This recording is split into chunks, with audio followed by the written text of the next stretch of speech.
আমি যখন ডাক্তারের কাছে যাই, ডাক্তার বলে আমাদের বাবুকে নাকি তারা বাঁচাইতে পারে নাই। ডাক্তারের মুখে এই কথা শুই না আমি আমার আব্বুরে জড়াই ধরে কান্না শুরু করি। ওইখানে আরো অনেক লোকজন ছিল, সবাই অবাক হয়ে গেছে, কারণ আমারে কেউ কখনো কান্না করতে দেখে নাই। এসবের মাঝে হঠাৎ আমার মিমের কথা মনে হইলো। তো আমি তখন ডাক্তাররে বলি যে মিম কোথায়, মিম ঠিক আছে তো? ডাক্তার বলে যে আপনার ওয়াইফের কিছু হয় নাই, ও একদম সুস্থ আছে, আপনারা চাইলে কিছুক্ষণ পর ওর সাথে দেখা করতে পারেন, তবে বাচ্চার এই বিষয়টা এখন জানায়েন না। আপনার ওয়াইফ যখন এটা শুনে কান্নাকাটি করবে তখন ওর অনেক সমস্যা হবে।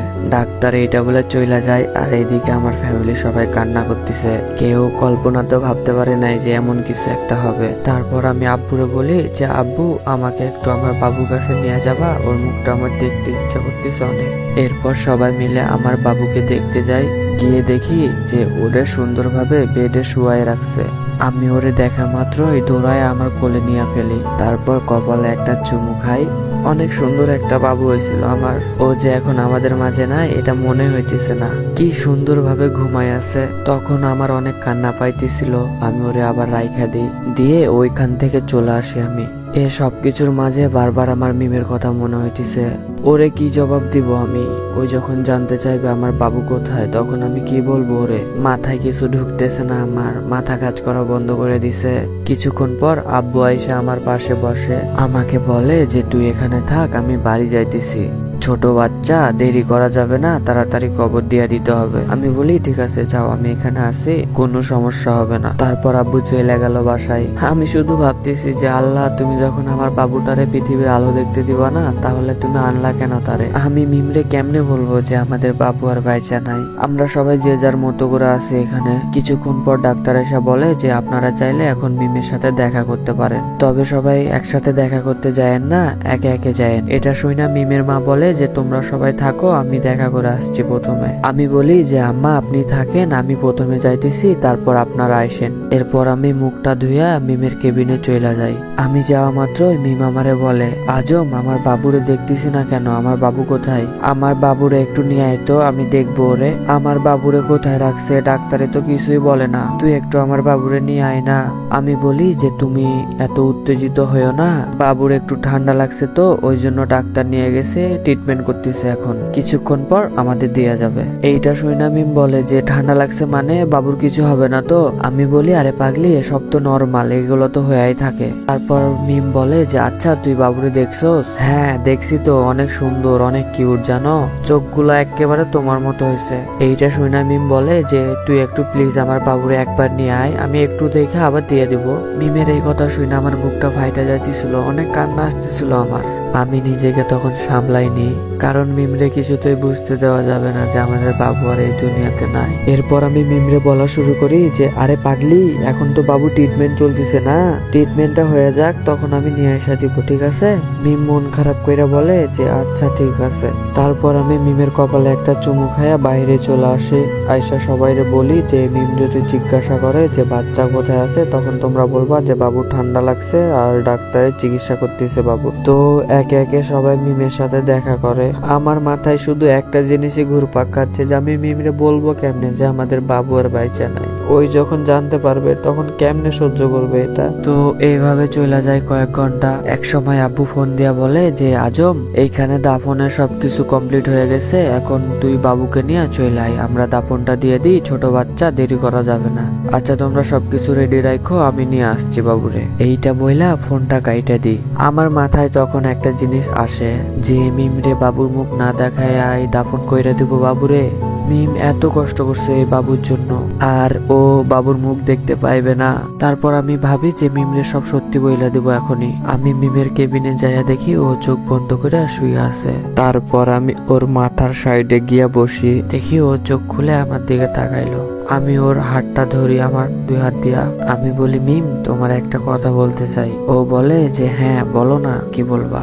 আমি বলি যে তার আগে তুমি আমার মাথা ছুঁয়া কসম কাটো যে তুমি এটা শুই না কান্নাকাটি করবা না। এরপর ও আমার দিকে কেমন করে যেন তাকায়। ও বলে যে কি হয়েছে বলো না, কি হয়েছে, এইসব বলতেছো কেন তুমি? আমি বলি যে আগে তুমি আমার মাথায় হাত রাখা কসম কাটো। তারপর ও আমার মাথায় হাত রাখা কসম কাটে যে কান্নাকাটি করবে না। আমি বলি মিম, আমাদের বাবু তো আর বাইচা নাই, ওরে কিছুক্ষণ পর দাফন করা হবে। এইটা শুই না মিম কিছু বলতেছে না, শুধু আমার দিকে চাইয়া আছে। দেখলাম ও চোখ দিয়ে টপ টপ করে পানি পড়তেছে, কিন্তু ও কিছু বলতেছে না, শুধু আমার দিকে চাইয়া আছে।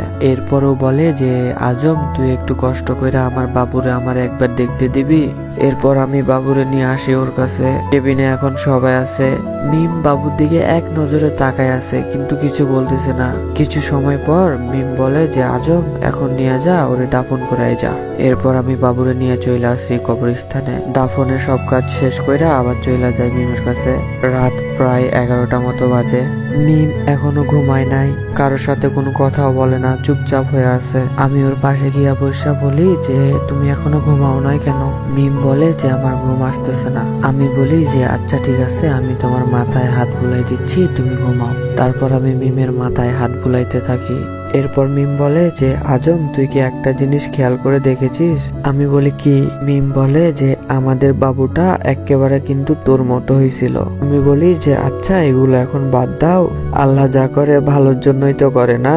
মিম বলে যে আমি তো এই ভালোটা আল্লাহর কাছে চাই নাই, আল্লাহ কেন আমাদের সাথে এটা করলো বলতো? মিম এই কথাগুলো বলতেছে আর ওর চোখ দিয়ে পানি পড়তেছে। একটা সময় মিম ঘুমায় পড়ে। আমি সারা রাত জায়গা ছিলাম আর ওরে দেখতেছিলাম। 3 দিন পর আমরা মিমরে নিয়ে বাসায় চলে আসি। বাসায় এসে বলে যে ও নাকি বাবুর কবর দেখবে। এরপর ওরে বাবুর কবর দেখাইতে নিয়ে যায়। বাবুর কবরের দিকে মিম এক নজরে তাকায় আছে আর ওর চোখ দিয়ে পানি পড়তেছে। তারপর আবার দুইজনে বাসায় চলে আসে। মিমের মন সবসময় খারাপ থাকতো আর কান্না করতো, নিজের প্রতি কোনো যত্ন নিত না। কেমন জানি হয়ে যাইতেছিল দিন দিন। তো এভাবে যাইতেছিল আমাদের দিনগুলা। আমিও মিমরে তেমন কিছু একটা বলতাম না, কারণ ওই এখনো ওই বিষয়টা ভুলতে পারে নাই। ও থাকুক না কিছুদিন নিজের মন মতো, আস্তে আস্তে তো সব ঠিক হয়ে যাবে। এইভাবে আরো 4-5 মাস কাইটা যায়। এখন মিম স্বাভাবিক হয়ে গেছে, এখনো আর মন খারাপ করে না, তবে মাঝে মাঝে করে।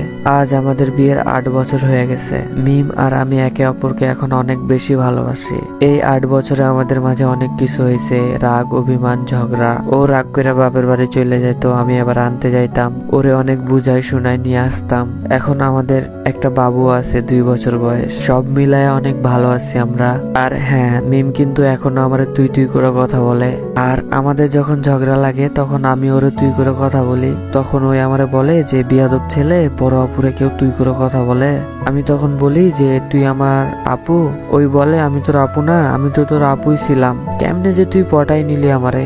কলেজে কত ছেলে আমাকে লাইন মারতো, তাদের পাত্তা দিতাম না, আর তোর মতো একটা পিচ্চি ছেলের কাছে ধরা দিয়া দিলাম। আমি তখন হাইসা বলি যে এখন ছেলে খুঁজবো নাকি তোমার জন্য, প্রেম টেম করবা? ও বলে যে না থাক, আমার লাগবো না। তখন আমার পিচ্চি বরটা কান্নাকাটি করবে, দেবদাস হয়ে যাবে। তো এইভাবে চলতে থাকে আমাদের খুনসুটি ভালোবাসা। সবাই দোয়া করবেন যাতে আমরা ভালোভাবে থাকতে পারি। তো গায়েস, আপনাদের এই গল্পটা নিয়ে আমি কিছু বলতে চাই। অনেকে বলতেছে যে ভাইয়া গল্পটা কি রিয়াল, এসব কিছু কি আপনার সাথে হয়েছে? তো আমি আপনাদের এই বিষয়টা ক্লিয়ার করে দিচ্ছি। সবাই যেটা বেশি বেশি করে জানতে যাচ্ছে সেটা হচ্ছে গল্পটা কি রিয়েল নাকি কাল্পনিক। তো ভাইয়ারা, গল্পটা একদম সত্য। এইটা আমার এক বড় ভাই লাভ স্টোরি। সে আমারে যেগুলা বলছে সেগুলাই শুধু আপনাদের সামনে উপস্থাপন করছি।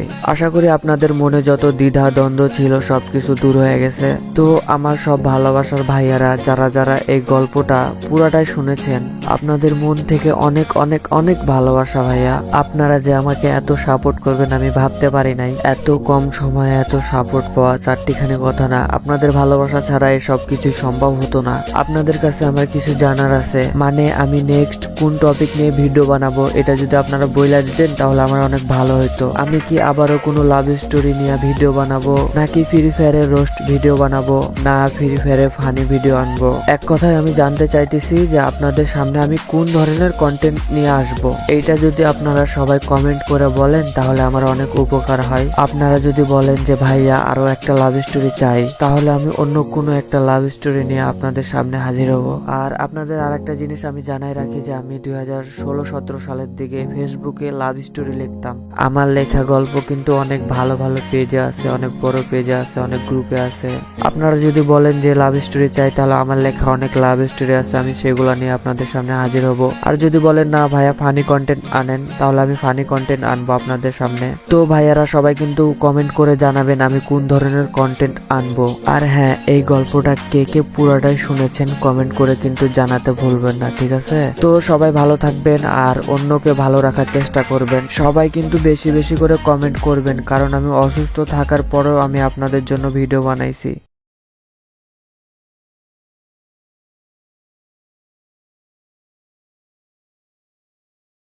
আর পারলে ভাই আমার জন্য একটু দোয়া করবেন যাতে আমি আমার লক্ষ্যে পৌঁছাইতে পারি।